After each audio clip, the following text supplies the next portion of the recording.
Disneyland is shutting down almost a dozen rides this January for refurbishment. And that means if you are planning a trip to Disneyland, you are really going to have to maximize your time in other places because nearly a dozen rides or attractions will not be available for you and your family. So let's talk about it. This article comes to us from thatparkplace.com by the incomparable Cham Lee, or as I like to call her, Cham Lee. I put no space in between her names.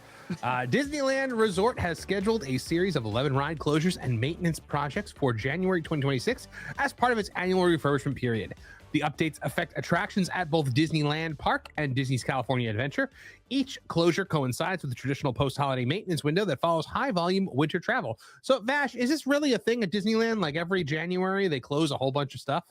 Yeah, every single January they close a whole bunch of stuff, and it first started out. I mean, one can imagine you have Haunted Mansion Holiday, and you have it's a Smallwood Holiday. They have to go down, obviously, in order to remove those overlays and bring those attractions back in their kind of normal aesthetic. But this list has grown as I think Disneyland has shifted its downtime. It's shifted its maintenance schedules and so forth, and now January. I mean, you know, for the past couple of years here in that Park Place, even we have covered how like 50% of the park is behind walls, and just this crazy maintenance schedule that they put in around this time. This is certainly the largest list I've ever seen, though. So let's take a look. With the Christmas season ending on January 7th and the Lunar New Year celebration starting January 23rd, the company expects its normal slow period in the 2 weeks between. So what's closing? Grizzly River Run at California Adventure. Scheduled to close on January 5th with no reopening date listed. The attraction typically closes each winter.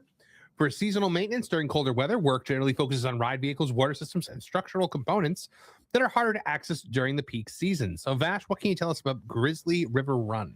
Yeah, Grizzly River Run, I mean, in the wintertime, in the Christmas season, it's usually less attended. I believe it's only really open in order to max out the capacity that Disney California Adventure provides during the Christmas season. I will say, though, I have noticed that work doesn't take place every single day, that Grizzly River Run is down for the early part of this year. So I think also, too, it might be a little bit labor and cost savings as well associated with this closure in the late winter. We're also seeing the Incredicoaster go down. This is an e-ticket ride. Scheduled to close on January 5th and is expected to reopen in early February, with February 6th currently listed on some calendars. Disneyland has not detailed the scope of work, but with only a month down, Vash, can't be a whole lot. It's got to just be some basic level repaintings and stuff like that. I would think so, but this has gone down quite a bit lately for these kind of refurbishment periods, and I don't know what really is going on right here. I know they've had some trouble with uptime, particularly for this attraction. I think it was Thrill. It wasn't Thrill Data. It was Theme Park IQ, I believe, on Twitter, who was saying that this is like one of the top 5, and it might be the top in terms of rides that have experienced downtime in the last couple of years at Disneyland Resort. And this is an old Intamin coaster, again, debuting in 2001. It's probably good for a retrack and maybe an operational update. So I think they're just kind of, putting on the scotch tape and bubblegum to keep it going. Absolutely. What Erica, MJ, do you guys have any Incredicoaster memories? No, I've never been to Disneyland. Me neither. We're going to go together for the first time, right, Erica? This is going to be a Vash heavy segment. There's a lot of you that want to go with us for the first time. That's okay, because I'm here. I'm here to talk about them. I just was able to ride a lot of these attractions, so I can speak to their operational proficiencies. How about Inside Out Emotional Whirlwind at California Adventure? Yes. It's scheduled to close on January 5th as well and reopen on the 23rd. The relatively short closure suggests routine inspection and maintenance. Disneyland has not announced any changes to the attraction design or experience. Right. This started out as a off-the-shelf flat ride that was added for the Bugs Land area of DCA, now unfortunately Avengers Campus. And when this was rethemed and rebranded to Inside Out, they moved it over there to Pixar Pier, or the Paradise Pier section of that theme park right there. It's an interesting attraction, but it does seem to go down quite a bit as well. So I don't know what's going on there, but there you go. Well, then you have the Mark Twain Riverboat. over at Disneyland Park. The riverboat is scheduled to close on the 12th of January. Reopening date listed for the 16th. So only a 4-day closure there. Indicates some standard maintenance work. Notably, it will reopen, unlike the Walt Disney World version. Yeah, it will reopen, and to include the other sister ship to this, just to expedite things for you there, Marvin. The sailing ship Columbia as well will be closing from January 26th to the 29th. Columbia's had a particular rough go of it. I was actually there recently in the lower decks and so forth, and it looked a little rough. 4 days or 3 days that these things are down, I think you could expand that out. But because of these attraction closures, both the Mark Twain and the sailing ship Columbia, we also have the Phantasmic going dark as well, because those play prominent roles within that entertainment spectacular. Yep. And then you've got Haunted Mansion Holiday, which should become as no surprise to anybody. Will close on the 12th and reopen on the 23rd. And now this is obviously allowing crews to remove all the seasonal holiday overlay. The attraction then returns to its standard Haunted Mansion presentation. Vash, do they ever use this opportunity to install new things for the Haunted Mansion? Yes. Or okay. Yes, they do. They do actually. I believe they did that they might have done that for the Hatbox Ghost back in the day, but they usually take this time to, if they're going to improve or add things, they take this time to do it right now because the attraction's closed anyway. For larger improvements or larger additions, obviously the attraction goes down just like any other attraction would.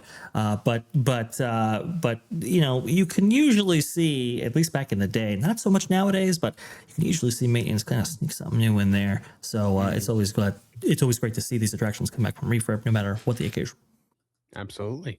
Then you've got Star Wars Rise of the Resistance at Disneyland Park, scheduled to close beginning January 20th with no published reopening date. With the ride having first opened in 2020, it marks the first scheduled maintenance for this attraction. Yeah, opening January 2020, actually, right before the shutdowns, which is really interesting. This is the first time I've ever seen this specific attraction go down for any length of refurb whatsoever. And we still don't have a refurb scheduled for like Disney's Hollywood Studios version of this attraction, which is surprising because, unfortunately, Disney's Hollywood Studios of this attraction is in a rougher shape, I would say, than the Rise of the Resistance at Disneyland. Certainly breaks down a lot, yeah. Certainly breaks down far more. The downtime is not nearly as significant at Disneyland. Also, too, you guys don't have the cannons that go back and forth, whereas Disneyland does. And I've seen the B mode used for Kylo Ren far less at Disneyland than Walt Disney World. So I believe we do have those cannons. They just don't usually work. They haven't been working in forever. They started working again and then they stopped. Yeah, they definitely worked the first time I rode it. Right. And that was an effect removed because that led to a significant downtime in its early days. And so the maintenance and managers thought it best just to disable the attraction, that effect on the attraction on both coasts in order to maintain uptime. Remember, Disney World, they sell lightning lanes and so forth. That's a big operational or revenue generation for them. But I do hope that Disneyland isn't taking this down just to cut costs and cut labor, because I know that's a significant consideration at that specific attraction. So Small World Holiday at Disneyland Park is going to close on the 26th of January with no reopening date announced. But Vash, how long does it usually take for them to turn this one over? This takes a little bit longer than Haunted Mansion from what I can think of, because there are so many dolls, there's so many different things that they add for this, the lights themselves and so forth. It takes a while to remove these. So you're looking at anywhere between 5 to just 2 weeks, I would say, for both setup and takedown. We've also got breathtaking. We went over the sailing ship Columbia, but the Redwood Creek Challenge Trail is also closing. So what can you tell us about the Redwood Creek Trail, and what do you think they're doing? They have not actually specified a closing date for this, just that it would be closed for part of January.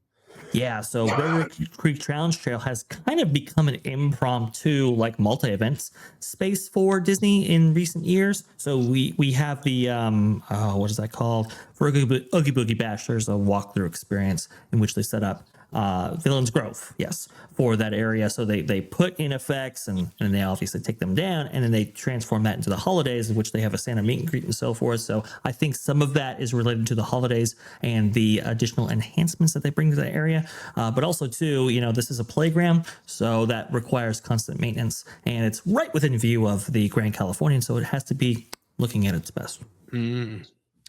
Okay, we've also got closing for refurbishment Pixie Hollow, scheduled for intermittent closures on Tuesdays and Thursdays throughout January. These closures follow an ongoing operational pattern rather than a single refurbishment window. So this is they just close it on Tuesdays and Thursdays?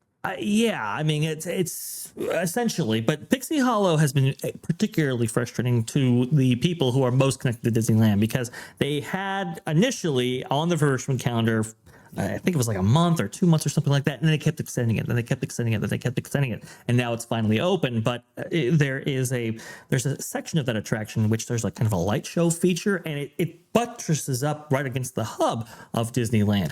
And you would think that they would restore that effect. However, they have not. So it's just dark in that area when you actually walk past it. So a lot of people are hoping that, Disney does go in there, refurbish it, and bring those light effects back. That's also by the infamous wall that we see on social media and so forth, with the construction wall that's been there for 6 years or something like that. It's right within that area. So a lot of people hoping a lot of great things for this area. It's just we have not seen it. And I don't think this refurbishment update indicates that they will do anything anytime soon, unfortunately.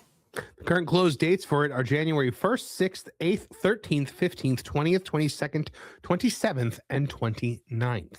So a lot of closure dates there. Phantasmic closing at Disneyland Park, not performing on several January dates, but will continue running on select evenings. The schedule reflects seasonal entertainment adjustments rather than refurbishment work. Performance availability varies by week. Current blackout dates are January 5th through 8th, 11th through 15th, 18th through 22nd, and 25th through 29th. Yeah. There's a big loss for Disneyland, especially the amount of entertainment that they have on offer.